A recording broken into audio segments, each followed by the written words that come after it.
Assalamualaikum warahmatullahi wabarakatuh. Halo sobat jagat semua.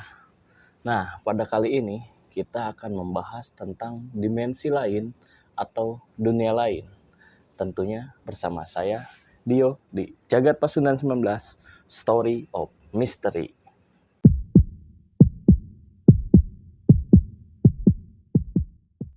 Nah, kali ini kita sudah kembali nih bersama Kang Indra. Ya.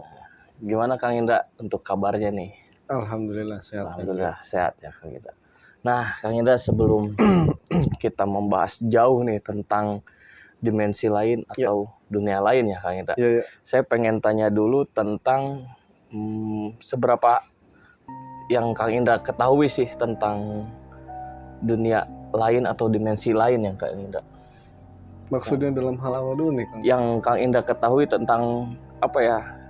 Seberapa dekat sih jaraknya itu Kang Indra, perbedaannya gitu antara dunianya manusia dengan dunianya alam mereka gitu Kang Indra. Ya, menurut saya Kang ya, dimensi lain atau alam kita dengan alam mereka itu, ya, betul. Ya, sebenarnya kita hidup berdampingan ya Kang Indra ya. Berarti itu sangat tipis sekali Kang.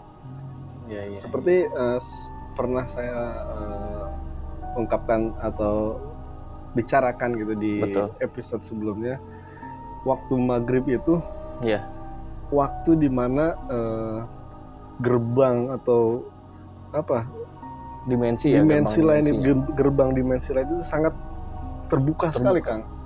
Makanya ketika maghrib itu orang tua dulu sering bilang jangan keluar di waktu maghrib. Oh iya. Sampai sempat juga dibahas kalau hewan pun ketika maghrib bisa ketempelan kan. Sampai hewan pun gitu. Di waktu maghrib itu. Iya, cuman kan gini ya Kang Indra, ingin saya garis bawahi gitu kan. Kan yang kata Kang Indra itu dimensinya mereka dengan dimensinya kita tuh sangat dekat gitu ya, sangat berdampingan kan, bisa disebut berdampingan. Cuman kan saya pernah mendengar cerita gitu Kang tentang hampir banyaknya sih kayak pendaki atau kasarnya orang-orang pribumi yang berkehidupan sering kayak keluar masuk gunung atau daerah rawa kan. Itu kan ada yang sering banget tersesat gitu kan. Dan mereka itu tersesatnya itu ya bisa dikatakan masuk ke dimensinya mereka. Cuman mereka bisa lihat orang-orang yang mencari dia gitu kan pada saat hilang. Cuman ketika si orang itu manggil, cuman tidak terdengar atau orang yang mencarinya itu tidak melihat ya. Itu seperti apa penjelasannya Kang Indra? Nah, kalau di gunung ya Kang ya, memang banyak sekali yang harus kita perhatikan seperti tutur kata, perilaku. Di sana pun kita harus benar-benar menjaga perilaku, tutur kata, jangan sampai ucapan kita tuh istilahnya sompral ya gitu bahasanya ya. Seperti itu Kang. Nah, kita bahas tentang logika dulu ya Kang. Betul. Kita selalu mengutamakan logika dulu. Ketika kita tersesat di gunung ya Kang ya, itu sebenarnya banyak yang bilang gitu, pendaki-pendaki sering tersesat lah yang tersesat ya sering bilang kalau mereka itu mendaki ketika turun kabut Kang. Oh iya. Sehingga mereka mendaki keluar dari jalur pendakian tersebut gitu kan. Mungkin pandangannya juga terhalang ya, betul. Jadi mereka keluar dari si jalur pendakian. Iya. Katakanlah tersesat mereka. Betul. Yang namanya di gunung ya Kang ya, kalau sudah tersesat ya namanya gunung gede gitu kan. Iya. Pasti susah untuk mencarinya gitu. Itu logikanya kan. Nah, kalau misalnya kita masuk ke mistisnya kan, di gunung itu memang istilahnya sakral lah. Iya, sangat ya Kang. Sangat sakral lah.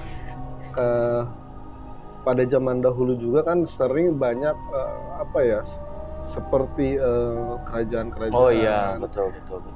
Kalau mau nyendiri atau apa tuh namanya? Ini ya seperti bertapa ya kan, gitu kan ke gunung kan. Dia larinya pasti ke gunung gitu. Berarti kan itu tempat-tempat yang sakral gitu. Betul.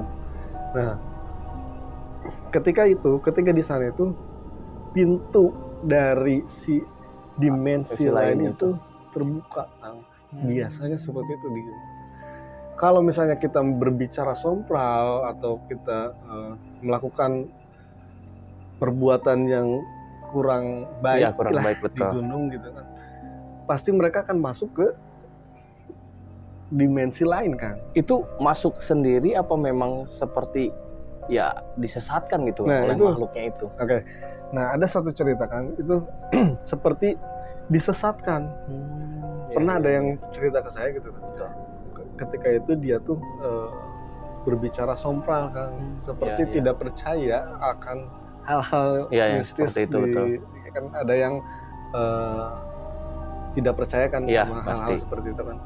Nah, ketika di gunung tersebut dia berbicara sompral dan seperti ada yang menuntun dia ke jalur lain gitu, ke dimensi lain gitu. Iya betul.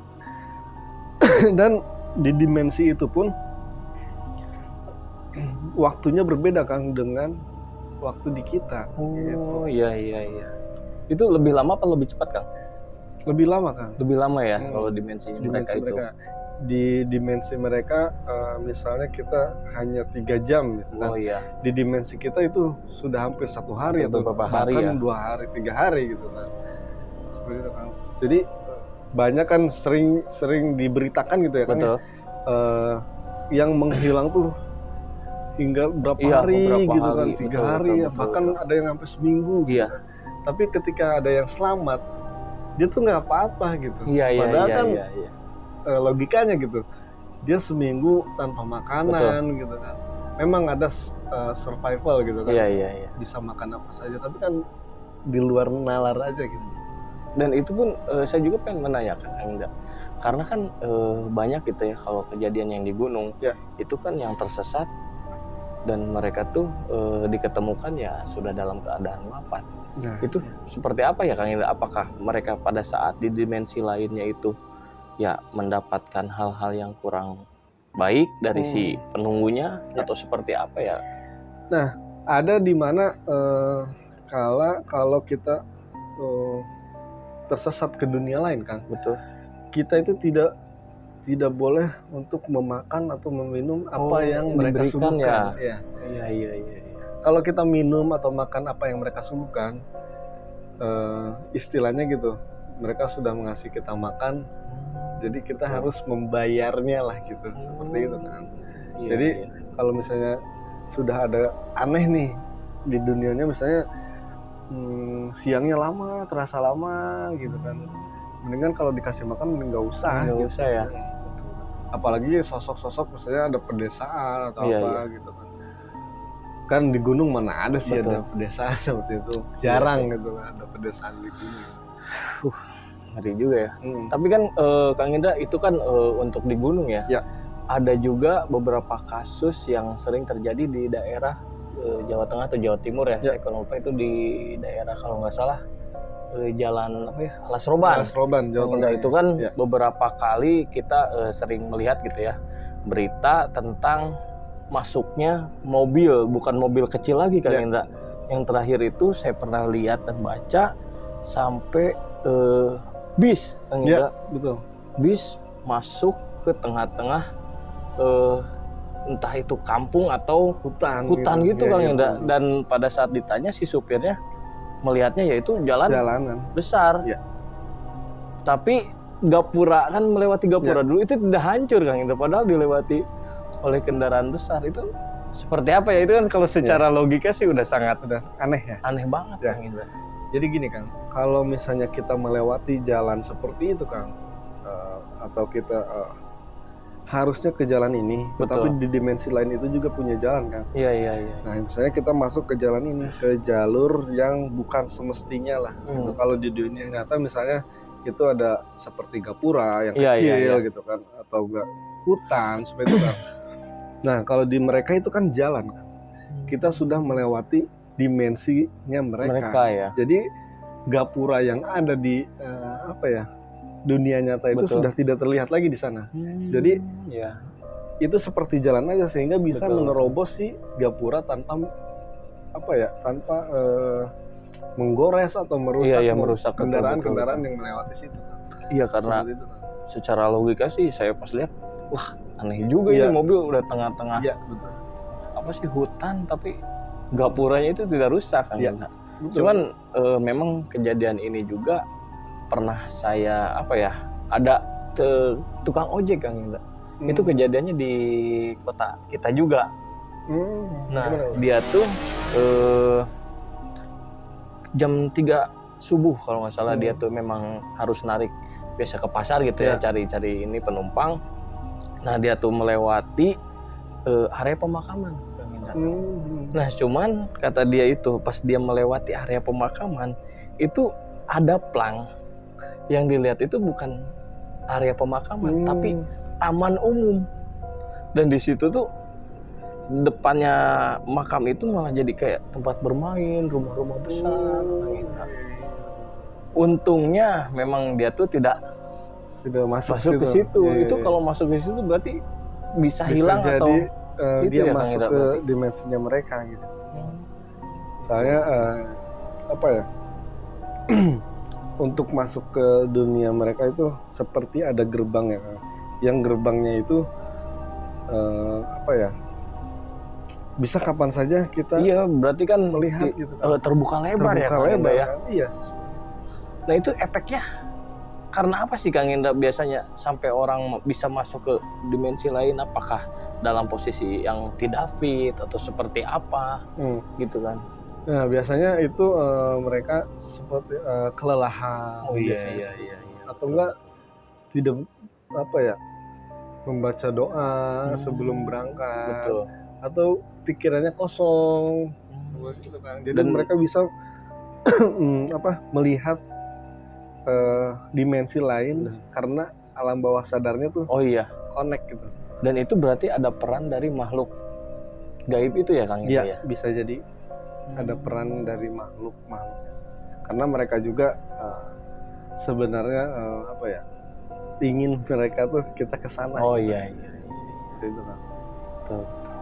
Nah, gimana Kang? Untuk seperti menangkalnya lah Kang Indra, atau supaya kita tuh tidak sampai tersesat di saat di pegunungan atau di saat perjalanan tidak sampai memasuki gitu area mereka, itu apa sih yang harus kita lakukan Kang Indra? Ya seperti biasa Kang, kalau di awal kita sudah pasti kita berdoa. Iya. Sebelum kita berangkat atau misalnya kita mau naik gunung nih, kita berdoa dulu nih. Itu harus. Nah, yang kedua, jangan kosong pikiran kita. Betul. Jangan melamun. Terus kondisi, kalau misalnya mau naik gunung, kondisi badan harus fit ya. Betul. Dan jangan berbicara yang tidak sepantasnya gitu. Betul. Seperti itu kan. Ya sama aja sih, pada saat kita berkendara juga kita harus melakukan itu ya. Iya betul, sama. Nah bagi sobat jagat nih kan, jadi di sini tuh ada seperti manfaat lah yang kalian dapat gitu kan. Dan kita juga kembali mengingatkan kalau kita akan bepergian kemana-mana, apalagi sampai naik gunung atau berkendara perjalanan yang jauh, itu diwajibkan dan harus ya Kang Indra, kita tetap harus berdoa gitu, karena itu hal yang bisa kita lakukan dan memang mujarab juga ya Kang Indra ya, ketika kita melakukan kemana-mana dan kita melakukan doa. Baik Kang Indra, ada lagi yang mau dijelaskan Kang Indra? Cukup mungkin tadi sudah. Cukup ya. Nah oke nih Sobat Jagat, mungkin cukup ya Kang Indra untuk pembahasan kita kali ini. Nah diingatkan lagi nih bagi Sobat Jagat yang mempunyai video atau cerita horor, bisa kirimkan melalui email kita di ngajagatpasundan@gmail.com dan bisa melalui DM via Instagram di ngajagatpasundan_19. Nah bagi Sobat Jagat yang belum subscribe, ayo subscribe dan komen, share sebanyak-banyaknya agar kita lebih semangat dalam berkonten. Dan diingatkan juga untuk menonton ini jangan sendirian, karena mungkin mereka ada di sekitar Anda. Saya Indra dan seluruh tim Jagat Pasundan 19 pamit undur diri. Assalamualaikum warahmatullahi wabarakatuh.